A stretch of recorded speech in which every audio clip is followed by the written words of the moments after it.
Doctor Mohammad ইউনূসকে আমরা সম্মান করবো। উনি আমাদের একমাত্র নোবেল laureate, উনি আমাদের সম্মানের বস্তু, আমাদের মাথার বুকুর। আপনি যেখানে ছিলেন সেখানে থাকুন।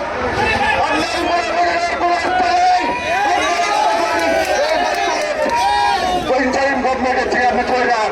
আপনার দ্বারা আমরা কোনো রাজনৈতিক কোনো রকম ভারত শাসন পাবো না, আপনার দ্বারা নিরপেক্ষ নির্বাচন পাবো না, আপনার দ্বারা কোনো সংস্কার আমরা বিশ্বাস করি না।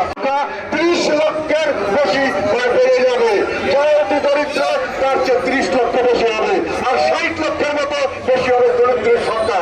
আমাদের দেশে এখন দরিদ্রের সংখ্যা আছে প্রায়, এখন এই করতে তারা প্রতীক করছে যে প্রায় 4 কোটি, 3 কোটি 90 থেকে 4 কোটি লোক গরিব মানুষ। কাজে এই গরিব মানুষ কোন রকম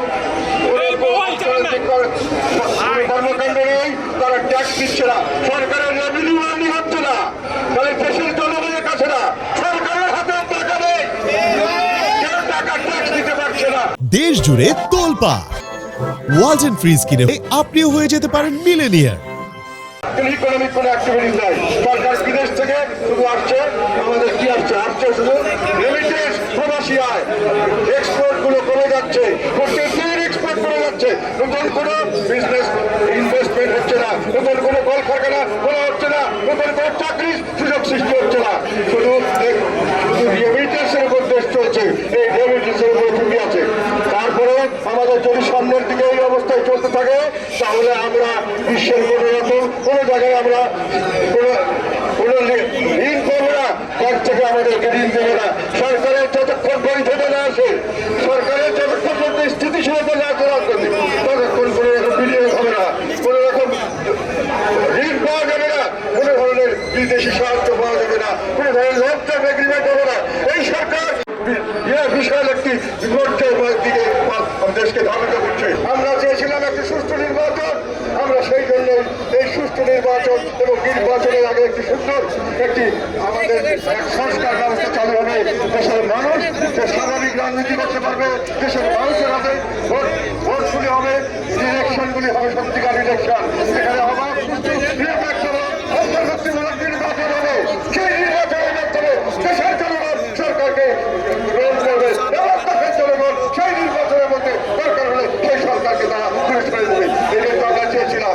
অত্যন্ত দুঃখের সঙ্গে বলতে হচ্ছে, আমরা সেই জন্যই আমাদের অন্তর্বর্তীকালীন সরকারের প্রধান হিসাবে প্রফেসর ডক্টর মোহাম্মদ ইউনূসকে আমরা গ্রহণ করেছিলাম। এই কাজটি তিনি করবেন নিরপেক্ষ, অত্যন্ত নির্লোভ, এবং আমরা মনে করেছিলাম তিনি সার্বিকভাবে নিরপেক্ষভাবে দেশের পরিচালনার জন্য যত উপযুক্ত বিশ্বব্যাপী ওনার সুনাম আছে। আজকে দুঃখের সঙ্গে বলতে হয়, আমরা যে আস্থা ওনার উপর অর্পণ করেছিলাম, আমরা নিরাশ হয়েছি। উনি দেশের কোন রকম ভালো করতে পারেন নাই, দেশকে উনি ভালোভাবে চালাচ্ছেন না। উনি দেশকে যে সংস্কারের কথা বলছেন, সেই সংস্কারের যে নমুনা আমরা দেখতে পাচ্ছি, নিজস্ব একটি দল করে সেই দল সেই পুরনো সংস্কৃতিতে চলে যাচ্ছে, সেই দল সেই পুরনো হয়ে জনগণই বিভিন্নভাবে মানুষকে ব্যবসায়ীদের কাছে ভয়ভীতি প্রদর্শন করে, সরকারি তহবিল ব্যবহার করে, সরকারি কর্তৃত্ব ব্যবহার করে, বিচার বিভাগ অন্যান্য বিভাগকে ব্যবহার করে, কমিশন পুলিশকে ব্যবহার করে, তারা চাঁদাবাজির মাধ্যমে একটা তাদের অভিযোগ তারা বিরাট ফান্ড করে সমানের রাজনীতি করছেন। তাহলে কি রাজনীতি দল আপনি পাওয়ার দিচ্ছেন আমাদের? আর কি রাজনীতি করবেন? সংস্কার করছেন, একটা কি সংস্কার? যে সংস্কার হলো একটা ঐক্যমতের একটা ঐক্যমত কমিটি করেছে, সেখানে সংস্কার করবেন। যারা সংস্কার করছেন তারা জ্ঞানীগুলি ব্যক্তি, আমরা তাদেরকে প্রসার করি না। কিন্তু মনে রাখতে হবে, আমরা বর্তমান তত্ত্বাবধায়ক সরকারের প্রধান ডক্টর মোহাম্মদ ইউনূসকে আমরা সম্মান করবো। উনি আমাদের একমাত্র নোবেল laureate, উনি আমাদের সম্মানের বস্তু, আমাদের মাথার বুকুর। আপনি যেখানে ছিলেন সেখানে থাকুন।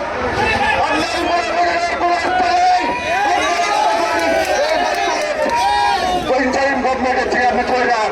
আপনার দ্বারা আমরা কোনো রাজনৈতিক কোনো রকম ভারত শাসন পাবো না, আপনার দ্বারা নিরপেক্ষ নির্বাচন পাবো না, আপনার দ্বারা কোনো সংস্কার আমরা বিশ্বাস করি না।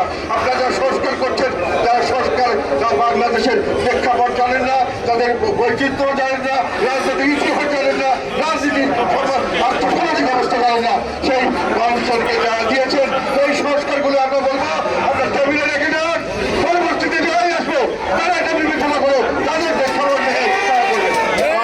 অঙ্কাধিক্য দেশ সংখ্যাধিক্য দিয়ে আপনি বলবেন 10 জন চেয়েছে 50 জন চেয়েছে, এটা দিয়ে কোনো সংস্কার হয় না।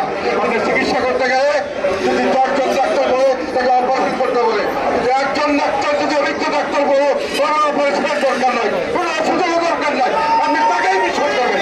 সেই অভিজ্ঞ মানুষকেই আপনার সংস্কার করতে হবে। সেই জন্য সংস্কার আমরা এখন চাই না।